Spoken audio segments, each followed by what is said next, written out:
आप सभी ने देखा कि 2022 में आपके उत्तर प्रदेश में विधानसभा चुनाव हुए और इस बार भी आप देखिए बीजेपी को पूर्ण बहुमत मिला और योगी आदित्यनाथ दोबारा मुख्यमंत्री बनाए गए हैं और उन्होंने शपथ भी ले ली गई। तो हम लोग देख लेते हैं कि योगी सरकार में कौन कौन सी मंत्री बनाए गए हैं, किन्हें किन्हें मंत्री बनाया गया है, किन्हें किन्हें उप मुख्यमंत्री बनाया गया है। इनकी कैबिनेट की तस्वीर किस तरह से होगी उस पर बात कर लेते हैं। देखिए उत्तर प्रदेश आपको दिखाई दे रहा होगा, लखनऊ इसकी राजधानी है और राजनीति की दृष्टि से उत्तर प्रदेश काफ़ी महत्वपूर्ण माना जाता है, क्योंकि आप देखिए विधानसभा में 403 सीटें हैं, विधान परिषद में 100 सीटें हैं, राज्यसभा में 31 सीटें, लोकसभा में 80 सीटें हैं। अगर आप लोग बाकी राज्यों में तुलना करें तो सबसे ज़्यादा सीटें आपकी उत्तर प्रदेश में ही देखने को मिलती है। तो उत्तर प्रदेश में इतिहास रचते हुए योगी आदित्यनाथ ने लगातार दूसरी बार मुख्यमंत्री पद की शपथ ली है और उनके साथ 52 मंत्रियों ने भी शपथ ली है।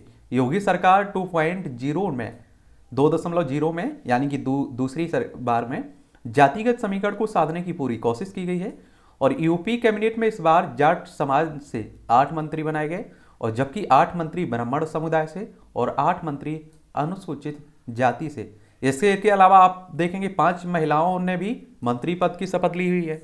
बेबी रानी मौर्य को कैबिनेट मंत्री बनाया गया है, जबकि रजनी तिवारी, प्रतिभा शुक्ला, विजय लक्ष्मी गौतम राज्य मंत्री होंगी, जबकि गुलाब देवी को राज्य मंत्री स्वतंत्र प्रभार का जिम्मेदार सौंपा गया है। एक मुस्लिम नेता दानिश आजाद को भी मंत्री बनाया गया है। एकमात्र आप देखिए कि ये मुस्लिम मंत्री बनाए गए हैं और वैसे आप सभी जानते हैं कि जो बीजेपी है ये मुस्लिमों को कम ही टिकट देती है और एक तरह से अल्पसंख्यक मंत्रालय होता है तो उसका मंत्री बना देंगे, समझ रहे हैं।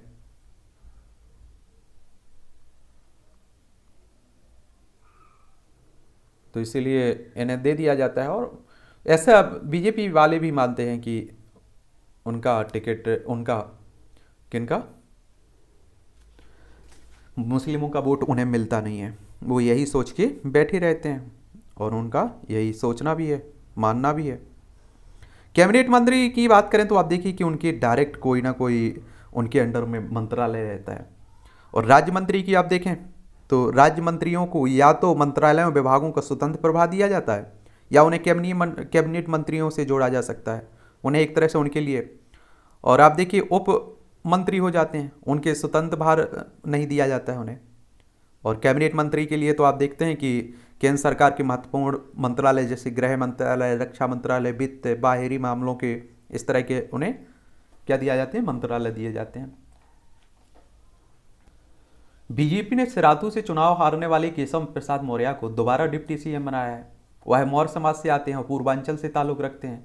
2017 में आपने देखा होगा कि उन्हीं के नाम पर एक तरह से चुनाव लड़ा जा रहा था, उन्हें मुख्यमंत्री का दावेदार माना जा रहा था।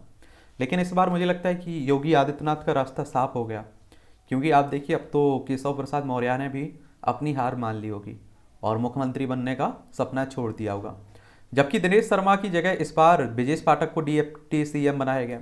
लेकिन याद रखिए डिप्टी सीएम का, उप मुख्यमंत्री का कोई संविधान में उल्लेख नहीं है। ये तो क्या रहता है कि पार्टी में किसी पार्टी में 2-4 नेता अच्छे एक तरह का आप देखिए प्रभाव रखते हैं तो उन्हें किसी को मुख्यमंत्री बना देते हैं, किसी को उनकी खुशी के लिए उप मुख्यमंत्री बना देते हैं। वह ब्राह्मण समाज से आते हैं और यानी कि योगी 1.0 की तरह इस बार भी डिप्टी सीएम पिछड़ी जाति और एक अंग्रेज जाति से रखा गया है। वहीं सुरेश कुमार खन्ना दोबारा कैबिनेट मंत्री बनाए गए। वह खत्री समाज से आते हैं, 9 बार विधायक रह चुके हैं और सूर्य प्रताप शाही भी योगी 2.0 में रिपीट हुए हैं। वहीं भूमिहार समाज से आते हैं स्वतंत्र देव सिंह कुर्मी, बेबी रानी मौर्य जाटव, लक्ष्मी नारायण चौधरी जाट समुदाय से। जयवीर सिंह को मंत्री बनाकर बीजेपी ने राजपूत जाति को प्रतिनिधित्व देने की कोशिश की है। वहीं धर्मपाल सिंह लोध को लोधी समाज, नंद गोपाल गुप्ता वैश्य समाज, भूपेंद्र चौधरी जाट, अनिल राजभर बिरादरी, जितिन प्रसाद ब्राह्मण, राकेश सचान कुर्मी समाज, पीएम मोदी के खास और पूर्व आईएएस AK शर्मा और योगेंद्र उपाध्याय ब्राह्मण समाज से आते हैं। बीजेपी के सहयोगी दल अपना दल के अध्यक्ष आशीष पटेल को भी कैबिनेट में जगह मिली है। वहीं कुर्मी समाज से भी आते हैं। निषाद पार्टी के 6 विधायक बने। इसके अध्यक्ष संजय निषाद भी मंत्रिमंडल में शामिल किए गए। नितिन अग्रवाल और कपिल देव अग्रवाल को राज्य स्वतंत्र प्रचार का जिम्मा सौंपा गया है। ये दोनों वैश्य समुदाय से आते हैं। रविंद्र जायसवाल वैश्य, संदीप सिंह लोधी, गुलाब देवी धोबी समाज, धर्मवीर प्रजापति ओबीसी, असीम अरुण जाटव, जेपीएस राठौर, अरुण कुमार सक्सेना कायस्थ, दयाशंकर मिश्रा दयालु ब्राह्मण, मयंक किशोर सैन सिंह क्षत्रिय, दिनेश खटीक खटीक बिरादरी से, संजीव गौड़ एसटी, जसवंत सैनी ये समुदाय से आते हैं, सैनी समुदाय से। ठीक है, इस तरह से आप देखिए योगी आदित्यनाथ मुख्यमंत्री हो गए। ठीक है, केशव प्रसाद मौर्य और ब्रजेश पाठक यहाँ के उप मुख्यमंत्री हो गए। कैबिनेट में अगर मंत्री देखें, सूर्य प्रताप शाही, सुरेश कुमार खन्ना, स्वतंत्र देव सिंह, बेबी रानी मौर्य, लक्ष्मी नारायण चौधरी, जयवीर सिंह, धर्मपाल सिंह, नंद कुमार गुप्ता नंदी, भूपेंद्र सिंह चौधरी, अनिल राजभर, जितेंद्र प्रसाद, राकेश सचान, अरविंद कुमार शर्मा, योगेंद्र उपाध्याय, आशीष पटेल, संजय निषाद। राज्य मंत्री स्वतंत्र प्रभार की देखें तो नितिन अग्रवाल, कपिल देव अग्रवाल, रविंद्र जायसवाल, संदीप सिंह, गुलाब देवी, गिरीश चंद्र यादव, धर्मवीर प्रजापति, असीम अरुण, जेपीएस राठौर, दयाशंकर सिंह, नरेंद्र कश्यप, दिनेश प्रताप सिंह, अरुण कुमार सक्सेना, दयाशंकर मिश्र।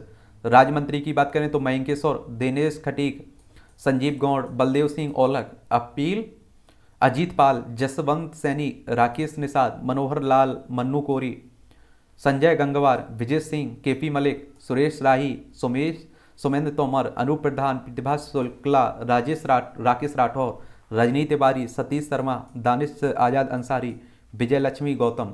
ये आप देखिए मुस्लिम मंत्री हैं एकमात्र। ठीक है, तो यही तस्वीर है योगी आदित्यनाथ की सरकार की अभी जो गठित हुई है। मुझे लगा एक सामान्य जानकारी दे देनी चाहिए। ठीक है, आप लोग एंजॉय करिए और अपने नेताओं को देखते रहिए।